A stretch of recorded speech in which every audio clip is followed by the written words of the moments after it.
పెరుగుతున్న బంగారం వెండి ధరలు చూసి సామాన్యుడికే కాదు మధ్యతరగతి ప్రజల కళ్ళు కూడా బైర్లు గమ్ముతున్నాయి. ఈ దూకుడు ఆగకుండా దూసుకుపోతుందని ఊహాగానాలు కొనుగోలుదారులను గందరగోళానికి గురిచేస్తున్నాయి. ఏమాత్రం ఆలస్యం చేసినా ఇక భవిష్యత్తులో బంగారు వెండి లోహాలను కొనలేమన్న భయం వారిని బంగారు షాపులపై పరుగులు పెట్టిస్తోంది. ప్రధానంగా హైదరాబాద్ వంటి మహానగరాల్లో వెండిని విపరీతంగా కొంటున్నారు. పలు జ్యువెలరీ దుకాణాల వద్ద సిల్వర్ నో స్టాక్ బోర్డులు ఉన్నాయని చూస్తే అది ఏ రేంజ్లో ఉందో అర్థం చేసుకోవచ్చు.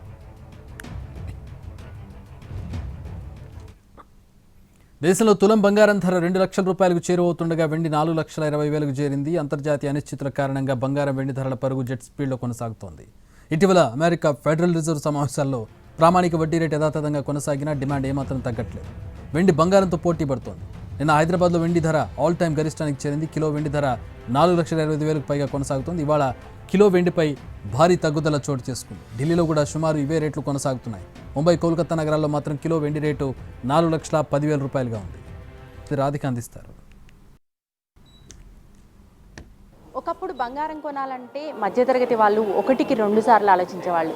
కానీ ఇప్పుడు వెండి కొనాలన్నా 10 సార్లు ఆలోచించాల్సి వస్తుంది.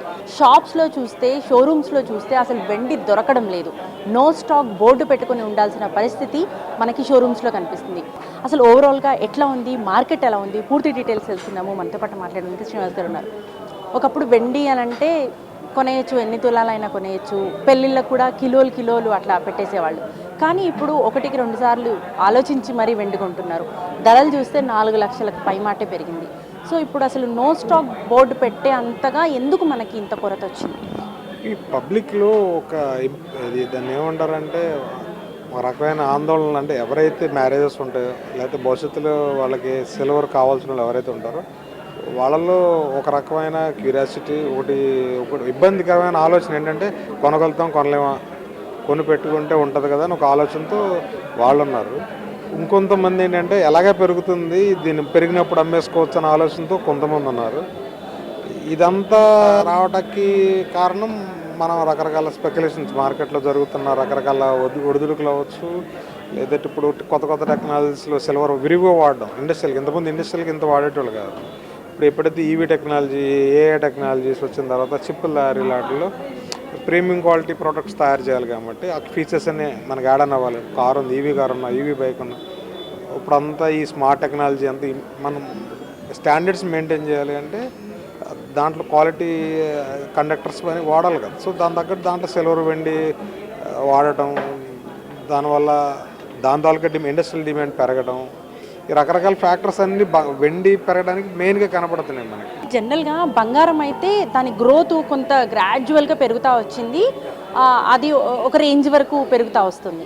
కానీ వెండి చూస్తే మనకు ఫ్యూ మంత్స్ బ్యాక్ చూసినా కూడా 1,00,000 లోపు ఉన్నది. ఉన్న ఫలంగా ఇంత పెద్ద మొత్తంలో పెరగడానికి రీజన్ అది ఇప్పుడు మార్కెట్లో కొందరు మాటలు చాలా ఇన్ఫ్లుయెన్స్ చేస్తాయి. సో మీడియా చెప్పిందంటే 100% బిలీవ్ చేస్తారు. ఈ మధ్యన ఎవరు ఏం చెప్పినా నిజమైపోతుంది. బంగారం వెండి విషయంలో ఇప్పుడు నాలాంటి చెప్పినా నిజమైపోతుంది, ఏమీ తెలియనోడు చెప్పినా ఒక బంగారం 1,00,000 అయిపోతుంది అని అటు ఫ్లూక్గా చెప్పినా అది నిజమైపోయింది. మార్కెట్లో ఇలాంటి రకరకాల కారణాల వల్ల ఒక ఆర్టిఫిషియల్ డిమాండ్ కూడా క్రియేట్ అయింది.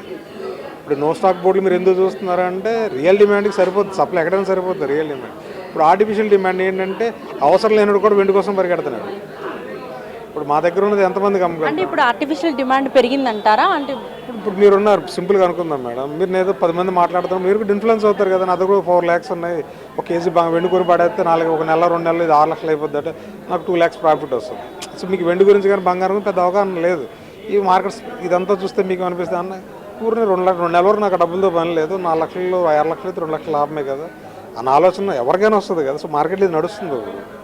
అంటే మీరు వన్స్ బుక్ చేసినప్పుడు ఎంత క్వాంటిటీ బుక్ చేస్తారు మీరు? పూర్వం మన 5 కేజీలు 10 కేజీలు బుక్ చేసినా మినిమం బుకింగ్ తీసుకునే వాళ్ళండి. ఇవాళ మినిమం అంటే 30 కేజీలు బుక్ చేయాలి.